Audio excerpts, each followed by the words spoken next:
प्यारे विद्यार्थियों, आपका स्वागत है अपने YouTube चैनल अमेजिंग फैक्ट पर। इससे पहले जिसने भी पिछले वीडियो लेक्चर नहीं देखे हैं तो उन वीडियो लेक्चर को ज़रूर देख लें और चैनल को ज़रूर सब्सक्राइब कर लें, जिससे आने वाले अगले वीडियो का नोटिफिकेशन आपके पास पहुंच जाए। तो आइए शुरू करते हैं। Future indefinite tense. तो इन्हें पहचानने के लिए एक परिभाषा है, जिससे इस तरीके के वाक्यों को आसानी से पहचान लेंगे। तो देखते हैं, जिन वाक्यों के अंत में गा, गी, गे आदि शब्द आएं तो उसे फ्यूचर इंडेफिनिट टेंस कहते हैं। देखते हैं नियम। इन्हें बनाने के लिए नियम। आई, वी के साथ शैल का प्रयोग करते हैं तथा ही, सी, इट, दे, यू के साथ विल का प्रयोग करते हैं।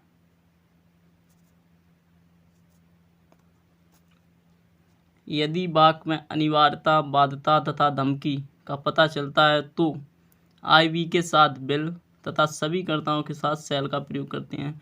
ठीक इन नियमों के विपरीत इस नियम का प्रयोग होता है। तो आइए देखते हैं इस तरीके के वाक्यों को किस तरीके से बनाएंगे। तो देखते हैं फार्मूला। सब्जेक्ट प्लस विल या shall plus V1 plus object. Future tense में जैसे समय का ज्ञान होता है, जैसे यदि व्यक्ति आज वर्तमान में है तो इससे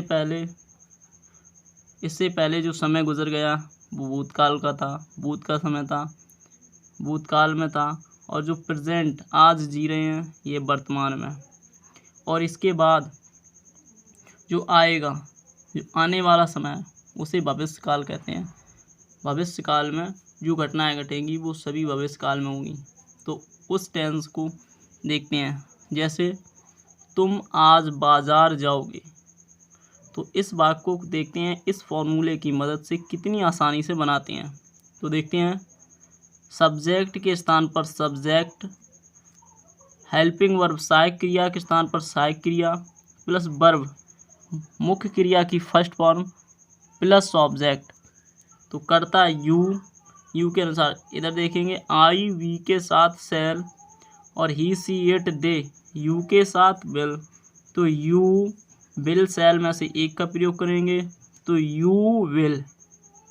वर्ब की फर्स्ट फॉर्म, तो जाना की फर्स्ट फॉर्म होती है गो। ऑब्जेक्ट दिया रहे तो ऑब्जेक्ट का प्रयोग करेंगे, अन्यथा ऑब्जेक्ट का प्रयोग नहीं करेंगे। तो you will go to market, और आज के लिए टूडे का प्रयोग करेंगे। तो देखते हैं नेक्स्ट वाक्य को। मैं कल तुम्हारे साथ कानपुर जाऊंगा। तो मैं करता है, कल एक समय है, तुम्हारे साथ कानपुर जाऊंगा, कानपुर मेरा कर्म है, जाना मेरी क्रिया है। तो इस वाक्य को देखते हैं कितनी आसानी से बनाते हैं। देखते हैं फॉर्मूले की मदद से। सब्जेक्ट के स्थान पर सब्जेक्ट करता है मैं की अंग्रेजी होती है आई।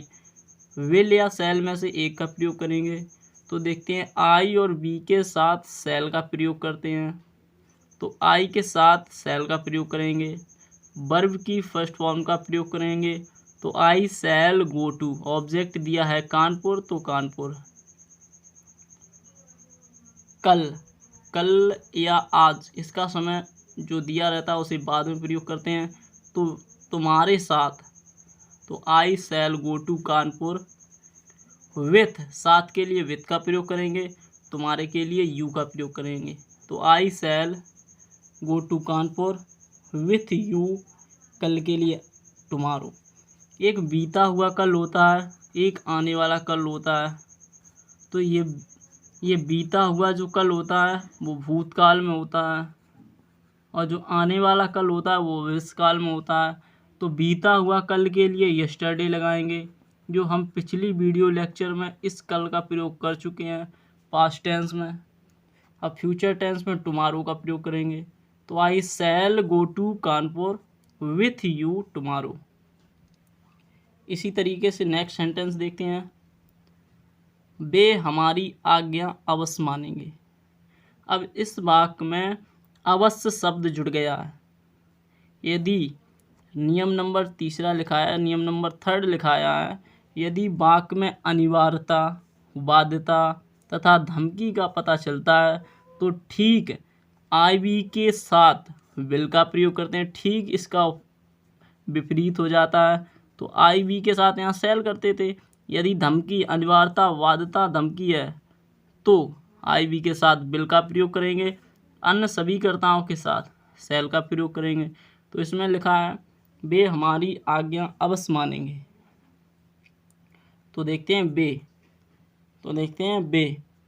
बे मेरा कर्ता है, बे के साथ यहाँ लगाएंगे यानी कि दे के साथ लगती है विल, लेकिन दे के साथ अब लगाएंगे सेल।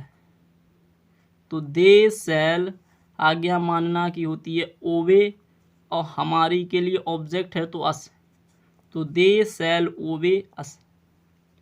देखा कितनी आसानी से अफर्मेटिव वाक्यों को बना लिया। तो इसी तरीके से नेक्स्ट वाक्य निगेटिव वाक्य को भी देखते हैं।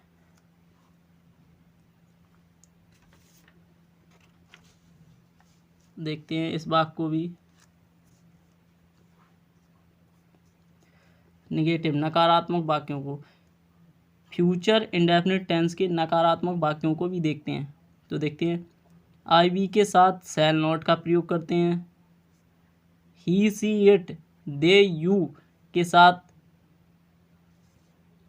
यहाँ पर आईवी के साथ सेल नॉट का प्रयोग करते हैं, और ही सी इट दे यू के साथ विल नॉट का प्रयोग करते हैं। यहाँ पर विल नॉट का प्रयोग करते हैं। फॉर्मूला देखते हैं, सब्जेक्ट प्लस विल या shall plus not plus V1 plus object. तो यहाँ करेंगे विल नॉट।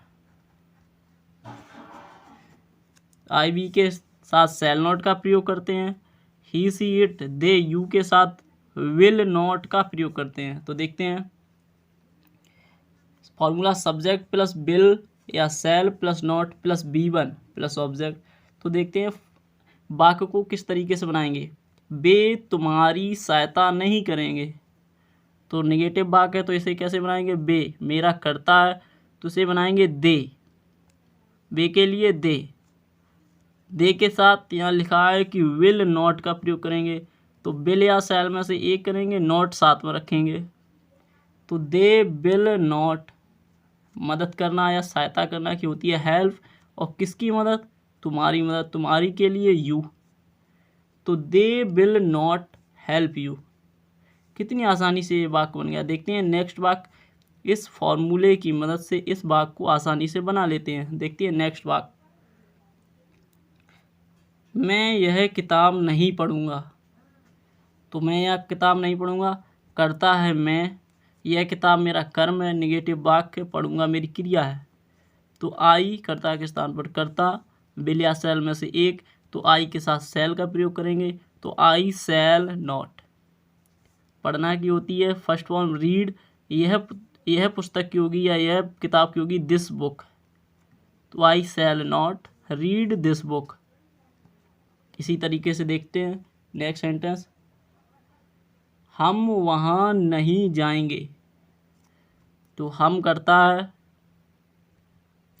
है हम की अंग्रेजी होती है वी, तो बी आई वी के साथ लगाएंगे सेल नॉट, तो बी सेल नॉट, विल या सेल में से पहले ही बताया एक लगाएंगे, नॉट का प्रयोग करेंगे। तो बी सेल नॉट, वर्ब की फर्स्ट फॉर्म, जाना की फर्स्ट फॉर्म होती है गो, तो बी सेल नॉट गो, और वहाँ के लिए देयर का प्रयोग करते हैं, तो वहाँ के लिए देयर, तो we shall not go there, हम वहाँ नहीं जाएंगे, तो we shall not go there. देखा कितनी आसानी से बन गया। नेक्स्ट वाक्य देखते हैं, रोहन अपने गांव नहीं जाएगा। तो रोहन करता है, अपने गांव कर्म है, नहीं नेगेटिव वाक्य है, तो जाएगा मेरी क्रिया है। तो इस वाक्य को देखते हैं कैसे बनाते हैं। रोहन एक वचन करता है, ही के लिए विल नॉट का प्रयोग करेंगे, तो करता रोहन है, रोहन के लिए विल नॉट। तो रोहन विल नॉट, जाना की first form go to his village, अपने गांव के लिए हिज विलेज का प्रयोग करें।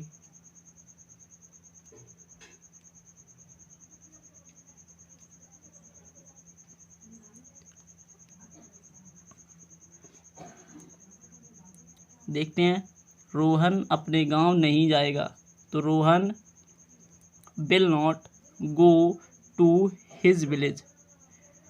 तो इसी तरीके से देखते हैं इंटेरोगेटिव वाक्य, प्रश्नवाचक वाक्य। यदि इससे पहले वीडियो लेक्चर नहीं देखे हैं तो उन वीडियो लेक्चर को ज़रूर देख लें, जिससे आप सभी प्रकार के वाक्यों को आसानी से बना लें। यदि चैनल को अभी तक सब्सक्राइब नहीं किया तो चैनल को ज़रूर सब्सक्राइब कर लें और नोटिफिकेशन को ज़रूर बेल आइकन नोटिफिकेशन को ऑन कर लें, इससे आपको आगे आने वाली वीडियो का नोटिफिकेशन आसानी से मिल जाए। तो देखते हैं इंटरोगेटिव सेंटेंस, प्रश्नवाचक वाक्य। रूल नंबर फर्स्ट, यदि प्रश्नवाचक शब्द वाक्य के शुरू में आए तो उसकी अंग्रेजी नहीं बनाते हैं, वाक्य को सहायक क्रिया से शुरू करते हैं। देखते हैं सेकंड नियम, यदि प्रश्नवाचक शब्द वाक्य के बीच में आए तो उसकी अंग्रेजी सबसे पहले बनाते हैं। तो इन दोनों नियमों को देखते हैं फॉर्मूले की सहायता से किस तरीके से बनाते हैं। फॉर्मूला है विल या shall plus subject plus verb की first form plus object, Y plus will या shall plus subject plus V1 या प्लस V1 प्लस ऑब्जेक्ट। तो देखते हैं इन वाक्यों को कितनी आसानी से इन फॉर्मूले की मदद से बना लेंगे। तो देखते हैं, क्या कल तुम एक पत्र लिखोगे। देखो इसमें वाई क्वेश्चन वर्ड प्रश्नवाचक शब्द वाक्य के शुरू में है और शुरू में होती है तो उसकी अंग्रेजी नहीं बनाते हैं। वैसे तो वाट क्या की अंग्रेजी होती है वाट, और वाट का प्रयोग नहीं करेंगे। क्या की सहायक क्रिया, इस वाक्य की सहायक क्रिया का प्रयोग करेंगे। सहायक क्रिया विल या शैल है, विल या शैल का प्रयोग कर्ता के अनुसार करेंगे। तो देखते हैं किसका प्रयोग करेंगे, विल शैल, विल या शैल में से एक करेंगे तो विल का प्रयोग करेंगे, क्योंकि आई वी के साथ शैल का प्रयोग करते हैं। यदि वाक्य में धमकी, अनिवार्यता, बाध्यता जैसे शब्द हैं तो आई वी के साथ विल का प्रयोग करेंगे। ये नियम हम पहले अफर्मेटिव सेंटेंस में लिखा चुके हैं। तो देखते हैं, क्या कल तुम एक पत्र लिखोगे, तो विल करता यू, सब्जेक्ट वर्ब की फर्स्ट फॉर्म लिखना की फर्स्ट फॉर्म होती है राइट, एक पत्र ए लेटर, कल के लिए बताया टुमारो, फ्यूचर टेंस में कल के लिए टुमारो का प्रयोग करेंगे, पास्ट टेंस में कल के लिए यस्टरडे का प्रयोग करेंगे। तो देखते हैं नेक्स्ट सेंटेंस, तुम आज क्या खाओगे। यदि वाई क्वेश्चन वर्ड प्रश्नवाचक शब्द वाक्य के बीच में है तो उसकी अंग्रेजी सबसे पहले बनाते हैं। तो क्या की अंग्रेजी होती है वाट, तो वाट तुम के लिए विल या शैल में से विल का प्रयोग करेंगे, करता यू, तो वाट विल यू। खाना की फर्स्ट फॉर्म होती है ईट, आज के लिए टुडे। तो देखा कितनी आसानी से इन सेंटेंस को हमने इन फॉर्मूले की मदद से आसानी से बना लिया। तो देखते हैं, तुम आज क्या खाओगे, what will you eat today. देखते हैं नेक्स्ट वाक्य को, नेक्स्ट सेंटेंस को, हमें इस वर्ष अंग्रेजी कौन पढ़ाएगा। ऐसे वाक्यों में जिसमें कौन दिया रहता उसमें सब्जेक्ट छिपा रहता है। तो इसे देखते हैं कैसे, वाई क्वेश्चन वर्ड वाक्य के बीच में है तो इसकी अंग्रेजी पहले तो सबसे पहले बनाएंगे, विल या शैल का प्रयोग करेंगे। तो हु विल, क्रिया है पढ़ाना की फर्स्ट फॉर्म होती है टीच, तो हु विल टीच, हमें ऑब्जेक्ट दिया हमें तो अस, तो हु विल टीच अस, हमें कौन पढ़ाएगा, क्या पढ़ाएगा अंग्रेजी, तो इंग्लिश, तो who will teach us English इस वर्ष के लिए दिस ईयर। देखा कितनी आसानी से ये वाक्य बन गया। तो ऐसे ही वीडियो लेक्चर को देखने के लिए अपने YouTube चैनल अमेजिंग फैक्ट को ज़रूर सब्सक्राइब करें और बेल आइकन ज़रूर प्रेस करें जिससे आने वाली वीडियो का नोटिफिकेशन आपके पास आ जाए। तो मिलते हैं नेक्स्ट वीडियो में। Thanks for watching amazing fact.